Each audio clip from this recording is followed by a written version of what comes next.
everyone, Tom Slavic, and welcome to TSPN's Out and About. And we're here at the Veterans Hall, Post 108. And yes, we're getting ready for a big celebration here. It's going to be a thing for General Liversedge, who's a general from this area. Actually, I think he lived in a volcano. I know he lived in a volcano.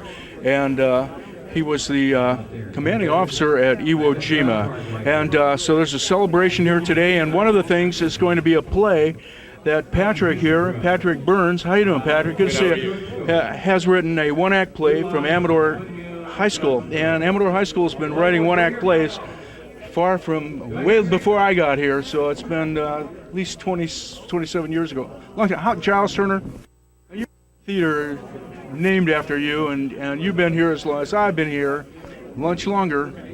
How long have they been doing one-act plays? Well, we've been doing one-act plays from day one, but the last 20 or 30 years we've been writing them ourselves. In fact, Tom, the first play we wrote was Volcano Rose, and it was about the Grillo family in Volcano. In fact, the Grillos are part of this play because the play, as you mentioned, has a volcano connection, a big volcano connection. I think for people who watch TSPN regularly, we just reran that, I believe. Oh, did you? A few months ago, God. Possibly. And anyway, so it's been a tradition of writing one-act plays, and Amador does very well in the competitions. I think you're almost always every year taking the one-act play to the next level. Isn't that right? Right. And in fact, as Patrick can tell you, we went to Linnea at Folsom River College a few weeks ago and got a real positive review. We did a little bit of tweaking. Patrick changed a scene here or there, but Patrick is the origin of the play. He's the one that got the whole thing Patrick, going. why did you choose to write about a local hero here, General Liversedge? Honestly, I didn't know too much about Harry Liversedge before last summer.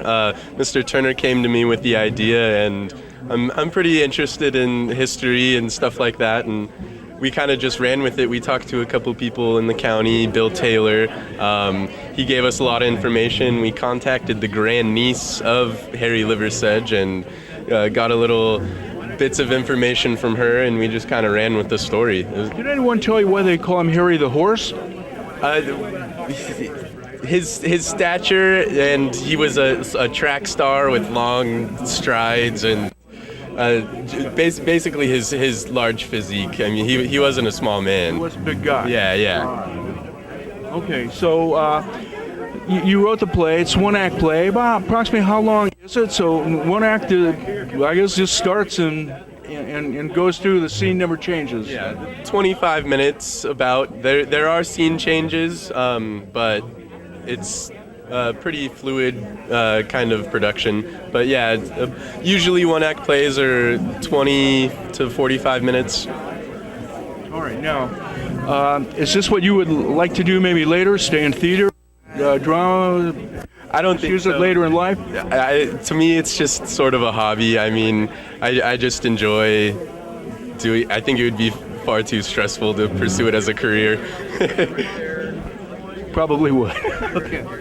But obviously some people handle it very well. Yeah. But that's not your thing. But you came, wrote this. Is there going to be any surprises? Is it basically to help people learn about Iwo Jima, or something I noticed when we were writing is throughout the county, a lot of people aren't aware of Harry Liversedge. You know, he's a pretty prominent county figure, and a lot of people. And of course, the event, the Battle for Iwo Jima, was a huge historic event. 70 years ago. Right. About Thursday, I believe, was What's today? the date? They landed the 19th, February 19th, 2 days ago.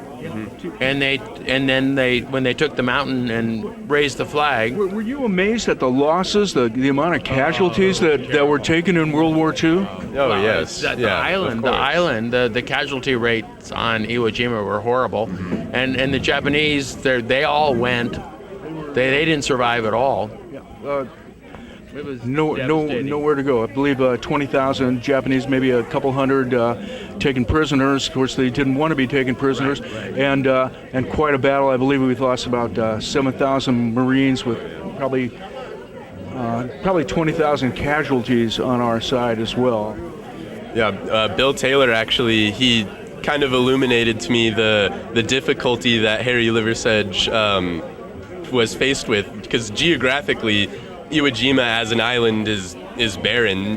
Mount Suribachi is the only thing there, and to make it to the top of that was extraordinary. I mean, that was capturing the island. Right. The Japanese had quite a long time to build the fortifications that were quite dug in, and the beaches were, of course, ash, so no place to really dig in. I guess they could only move forward, but I'm sure we'll learn, more from your play.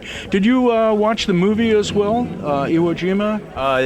The Flags of Our Fathers, and there's also and there's a couple, yeah. Probably maybe some 40, 50 war movies that were made with actually, that. One of the flag raisers was the father to one of the people who wrote Flags of Our Fathers. Bradley, who's one of the characters in this. His son wrote that book, Flags of Iwo Jima. I'm almost positive. Mm-hmm. And I the whole book. It upset me so much I couldn't finish the book. It's very painful. It's devastating. In the movie, that Flags was, you felt it from both sides. Yeah, it was a very horrible. Right, very war's hell. All right, it's worse than that, I think. But anyway, so we're looking forward to the play now. How many characters are in the play? I think I got almost everybody to sit at that one table. We've got our whole there. table here, yeah. And is there a thing like, is it minimal props? Is that something that you try to do, or?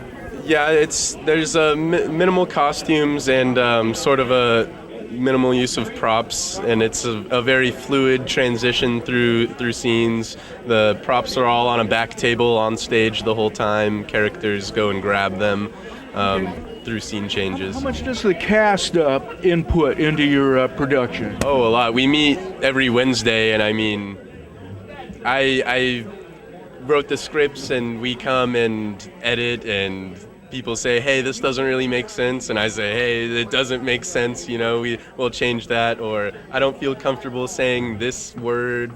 It really is a group effort. And drama brings a lot of self-confidence, I think, to the people. We've had drama people work with TSPN and all that, and it gives an opportunity to really develop as people. I think so. There we go. We're going to continue on. Maybe let's see where we go from here. So